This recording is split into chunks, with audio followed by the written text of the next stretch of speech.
Hi, I know this isn't normally when I make a video, but I really wanted to make a reply to Dan Brown's The Dark Side of Our YouTube Stars. Or just the dark side of YouTube stars, sorry. Um, yes. So let's just get into it. So my expectations before I read this, I was really interested to see how Dan's take on the whole thing was, considering his major part in the YouTube community.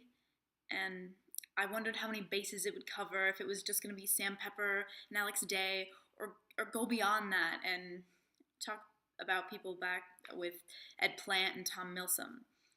And I really hoped this wouldn't be just one of those articles just arguing both sides and saying, well, I said this and he says this, and not giving any analysis and just leaving it up to the public. And so, anyway, you should really go read it. Please go read it. It's on BuzzFeed. I'll link it in the description. It's pretty short and it's very much worthwhile, but I just summarized it here for you. In the introduction, he talks about Sam Pepper and the recent scandal and tells us that he isn't surprised. And then Dan goes on to talk about YouTubers he's known personally who've had abuse allegations against them and talk about the reasons why this has happened so often due to the YouTube fame structure and lone wolf YouTubers. Then he goes on to list psychological reasons of the individual and why this can occur in the platform that YouTube is today. And then he talks about how YouTube is starting to look more like traditional media and how this does not prevent abuse. And finally, a possible solution. And this was extremely brief. Please go read the actual article again. Okay, so my take on the whole thing. Now, you've read it now, right? You paused this video, and you've come back and you've read it. Anyway, yes. I thought it was kind of fascinating to see a young male YouTuber's take on the issues with young male YouTubers. I thought it was really interesting that he only talked about the YouTubers that he knew personally. What Dan said was to the point, informative, concise, which is unfortunately very different from the everyday with this sort of issue, with this issue in particular. I was glad that Dan didn't just use this opportunity to show disdain for all male YouTubers, just so he could preserve his own image as a male YouTuber, and I thought that really showed his integrity, that he didn't do that. Then Dan talks about something called YouTube sustainability, which I had no idea was a thing, it's really interesting. It's basically this program, I guess, that YouTube has set up where it popularizes and suggests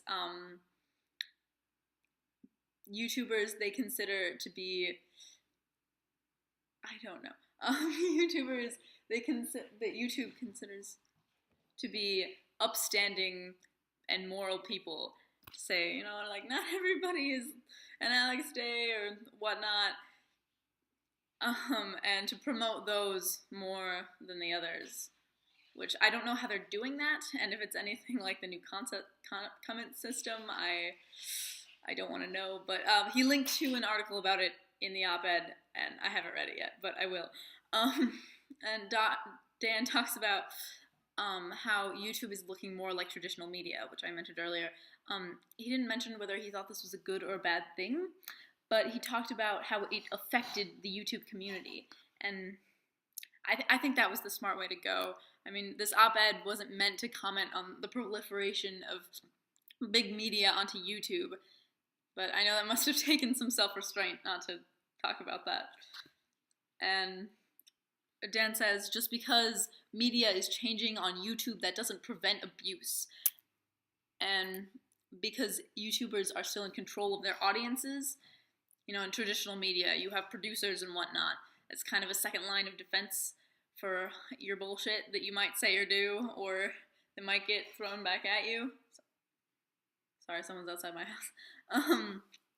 Then Dan talks about the lone wolf style of YouTubing, basically where a YouTuber will sit alone all day without family or friends or real connections, and then they'll upload a video and have this immediate gratification of thousands or millions of people, and how that can facilitate this really vulgar power dynamic between content creators and their own very often very young, very vulnerable audiences whom they look up to so much. And I thought this was interesting and quite true. I think Hank Reid said something similar when he was asked to give a statement to the Daily Dot about Tom Milsom when he had the allegations against him a couple of years ago. Obviously, Dan hasn't been abusing anybody, but I think he has experience with this whole lone wolf style, especially when things started to go sour with Dan 2.0. Disclaimer: I don't know that. I'm just postulating. I thought it was interesting that Dan didn't upload this in the form of a YouTube video, and he explains this in his video telling us about the op-ed, that he wanted this to reach more than just the YouTube community, and not just more people, but a more diverse set of people. I mean, if you've watched YouTube any time in the past couple of years, you know that about all these abuse scandals, who they are, how this has been an increasing problem in the community and on this platform. But I mean, some people don't watch YouTube videos very often and aren't aware of what's going on, which stupidly I'd never really considered. His solution. Okay, Dan states that there is no straightforward solution because the YouTubers still have control in their own audiences. But his suggestion is for YouTube to get more directly involved with their young stars. And I mean, as far as psychological assistance and career counseling. And I thought this was especially interesting and something that I had not considered before. And Dan doesn't lay out how YouTube would go about doing this, which that isn't his responsibility to do, but I think this planted a seed, an idea for expanding our ideas of where responsibility lies and what we can do and what YouTube can do about what's happening on their platform. Yeah, I thought that was different and interesting. In conclusion, Dan, thank you so much for writing this. I mean, it wasn't just some long-winded, uninformed rant on Tumblr. You explained why this is happening without supporting it and without compromising your own integrity and ideas. You focused on what you knew about YouTubers to be true, and finally, you gave us insight into a different and new solution that I don't think many of us had considered before. Thank you.